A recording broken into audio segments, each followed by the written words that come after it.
Mondi nga yagambye nti nze ekikwatagana ne Teacher Fred Kajjubi Lumbuye ekyo ngenda kulaba nga tunoonya asylum waviirayo mu ebintu Katonda abikola.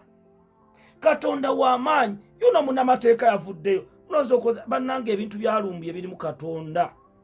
District of Colombia yuyo munnamateeka Arthur Diamond yagambye nze ebyokunoonya asylum ebyokunoonya kiki ebyo nja bikolako era njagala bategeeza nti olaba ne munnamateeka owa Teacher Fred Kajjubi Lumbuye atuuka ekiseera n'asumagirira ne mu mmotoka ng'agamba no Teacher alina okuvaayo saala zammwe. Omusajja ono bannanga atuyambye munnamateeka ono olaba omusajja ono omulaba yuno kati empapula bamaze ozisayininga empapula okulaba nti process ya Teacher Fred Kajjubi Lumbuye ey'okumujja mu mikono gy'abampembe court process zitandikire ddala bulungi. Essaala ze musoma za nkizo nnyo essaala ze musoma za nkizo mulaba munnamateeka ebintu bitambula ne signature zizo stamp zalumye dda baganda bange ebintu bya Teacher agenda kuvaayo era njagala bategeeza nti essaawa zino Teacher Fred Kajjubi Lumbuye alias chemical ali ensonga zitambula bulungi zitambulira ddala bulungi. Neebasa nnyo Madamu Sophie Madamu Alieti mwebale nnyo abakyala abo sente ze muleese mwebale nnyo mwebalire ddala mwebale kwagala Teacher Fred Kajjubi Lumbuye mwebale nnyo mikwano gyange. Sina kyenze ngenda kubasabira kyensobola kubanga ndi musajja mwavu sina sente ngenda bateeka mu ssaala nze Julius Katongole mu miransanafu mbategeeza abasajja batandise ovaayo mbagamba yuno omusajja avudde bamuyita Arthur Diamond munnamateeka n'agamba Fred Lumbuye waviirayo asylum nze ngenda kumuyamba tuginoonye. Musajja munnamateeka w'amaanyi era Arthur Diamond sebo tukwebaza webale nnyo webalire ddala omulimu gw'okoze gw'amaanyi. Ntandise video bakadde bange video ey'olwaleero egenda kubeera nzibu nnyo era musharinge kubanga byengenda okwogera mbadde sitera byogera naye nzize ensi etegeere sharinga songa ziri ku Teacher Fred Kajjubi Lumbuye kubanga ebigenda mu maaso mwenna mubimanye. Mikwano gyange mbabuusaako nembeebaasa emirimu gye mukola mwebale nnyo mwebalire ddala.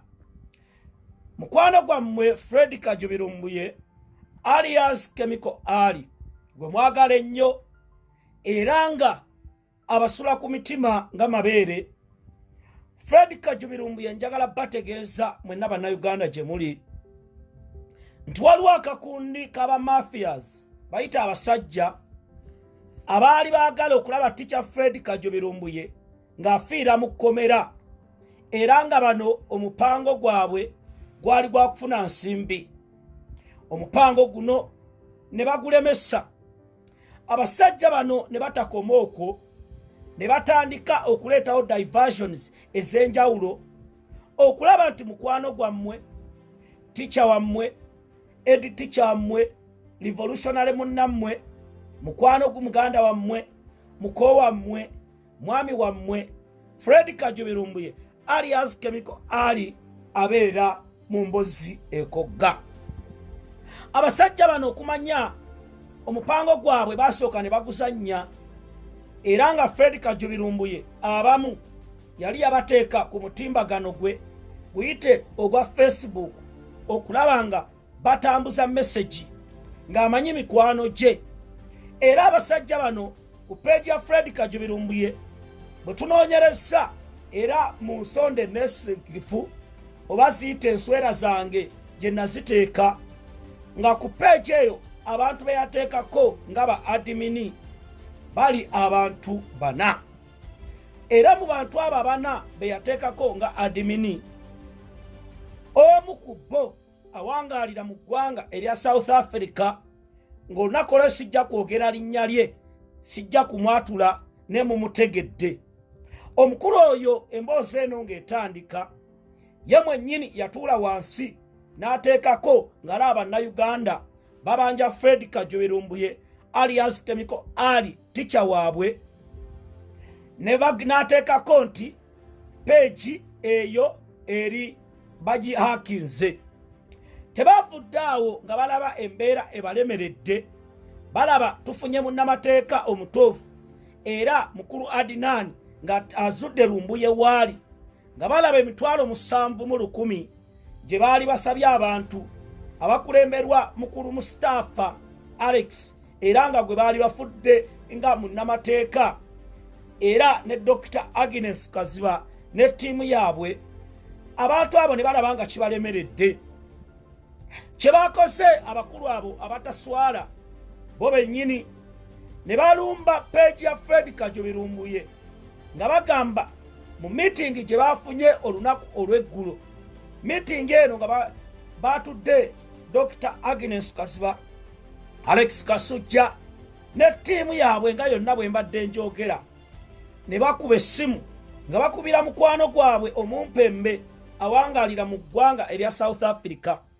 Ne bamugamba tukimanyiiko nti gwe wennyini oyina omutimbagano gw'oddukanya era nga Fred Kajjubi Lumbuye alias Chemical Ali yakuteekako nga admini. Omukulu oyo n'abagamba kituufu era mission kije mwagala nze njibakolere. Omukulu oyo teyavudde awo ne bamugamba twagala waliwo abantu abalemesezza okulaba nga tufuna ssente mu United Kingdom giyite chapter eya UK. Abantu bano befudde abagezi era twagala tubaabye tukozese page abantu gye bagoberera eya Fred Kajjubi 2. Abantu bano mission n'abagamba abantu kyabo abaganye okulaba nga tufuna ssente. Mikwano gyange okumanya abantu bano babi era nze mbeewuunya. Bo bennyini ne bagamba nti teekayo post gye yataddeyo yeeno. Nsaba tugirabe bulungi. Post gye yataddeyo yeeno. Fred Kajjubi Lumbuye alias Chemical Ali abantu be yateeka ku peegi ye nga ba admini ng'akyali mulamu be bano wammanga. Pato of Uganda webale pato okujjayo message eyo wagijjeeyo ng'olaba abampembe baagala kuyisaawo byabwe. N'ateekako omukulu gwe bayita Tony ali awo Seattle, n'ateekako Pastor Andrew Muwanguzi. Pastor Muwanguzi n'amulekera peegi endala enkadde n'omukulu omulala gwe mbagambye sijja kwogera linnya lye ali awo South Africa. Omukulu ono n'apostinga ebigambo bino wammanga. Two state mafias in the names of Peter and Lee. Museveni plotted in UK to sabotage Lumbuye's rescue mission. Soon I'm adding a lady. Uliriza. Nasa olunaku lw'eggulo ne mbagamba nti waliwo meeting omumpembe Kasujja, omumpembe Kimbugwe Live, omumpembe Navas n'abalala gye baatuulamu ne Samuel Ota Lubega Mukaku okulaba nga balumba NUP n'okulaba nga obulamu bwa Patricia Sewungu babusaanyaawo nga bagamba Patricia Sewungu ne ttiimu ye be bamulemesezza. Message eno mugiwulize. Omukulu ono gwe bataddeko gwe bayita Peter ne Lee be bamukuba strongholds abo abakwatiridde NUP abo mu ggwanga erya UK. Abakulu bano bayimiriddewo nnyo ne bakola enkuŋŋaana ez'enjawulo okwekalakaasa. Era mu meeting omumpembe Kasujja Musitaafa eyakozesa amannya Alex Kasujja okufuna ebipapula. Abakulu bano bamugamba oyagala tuweeyo ssente ne tugenda ziwaani. Ntandise video.